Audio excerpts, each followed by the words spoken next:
ஸ்ரீ மகா பெரியவா சச்சரிதம் 27ஆம் அத்தியாயம். பெரியவா கேட்ட ஸ்வர்ண புஷ்பம். காஞ்சிபுரத்தில் ஒரு நாள் பெரியவா எல்லோருக்கும் தரிசனம் கொடுத்து கொண்டிருந்தார். எப்போதும் போல் நல்ல கூட்டம். வரிசையில் வந்து நமஸ்காரம் பண்ணிய பக்தர்கள் புஷ்பங்கள் பழங்கள் என்று மூங்கில் கூடையில் வைத்தார்கள்.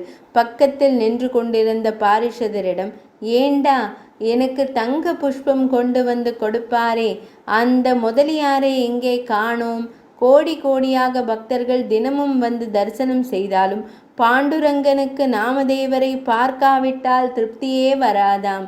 அதை போல் இந்த காஞ்சி ரங்கனுக்கு எத்தனை வகை மலர்கள் புஷ்பங்கள் வந்தாலும் யாரோ ஒரு முதலியார் கொண்டு வந்து கொடுக்கும் தங்க புஷ்பம் வராததால் அந்த முதலியாரை பகவானே தேடினார்.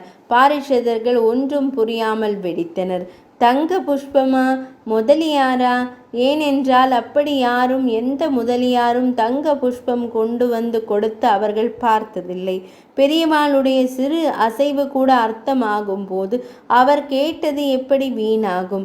தற்செயலாக உள்ளூர்கார முதலியார் ஒருவர் தரிசனத்திற்கு வந்து பெரியவாளிற்கு நமஸ்காரம் பண்ணினார். அவர் தினமும் வருபவர்தான். அவர் தன் கையில் வைத்திருந்த தங்க அரளி மாலையை பெரியவாளிடம் சமர்ப்பித்தார். முகத்தில் அத்தனை சந்தோஷத்தோடு பெரியவா அந்த தங்க அரளி மாலையை அவ்வளவு நளினமாக வாங்கி தன் சிரசில் போட்டு கொண்டார். இந்த முதலியாரை பற்றித்தான் கேட்டேன்.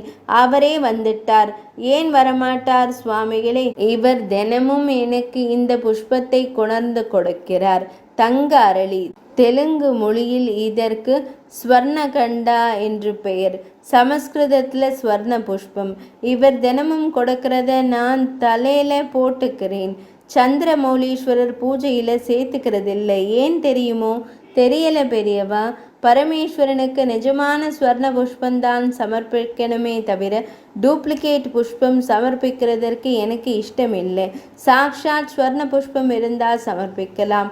தலைமேல் சூரியனை பந்து போல் பண்ணி சூடிக்கொண்டது போல் தங்க அரளி மாலையை போட்டுக்கொண்டு அழகாக சிரித்தார் பெரியவா. முதலியாருக்கு சந்திரமௌலீஸ்வரரை விட பெரியவாளிடம்தான் அதிக பிரேமை. அடியேன் கொண்டு வர்ற மாலையை பெரியவா சூடிக்கிறதுக்கு என்ன பாக்கியம் பண்ணி இருக்கேன்.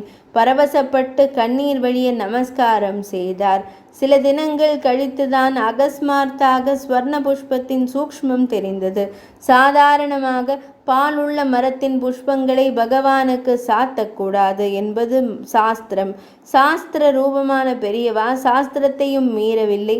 அதே சமயம் உண்மையான பக்தரின் மனசையும் திருணங்கக்கூட விடாமல் தன் சிரசில் சூடிக்கொண்டு பக்தருக்கு பரவச நிலையை அனுகிரகித்து விட்டார்.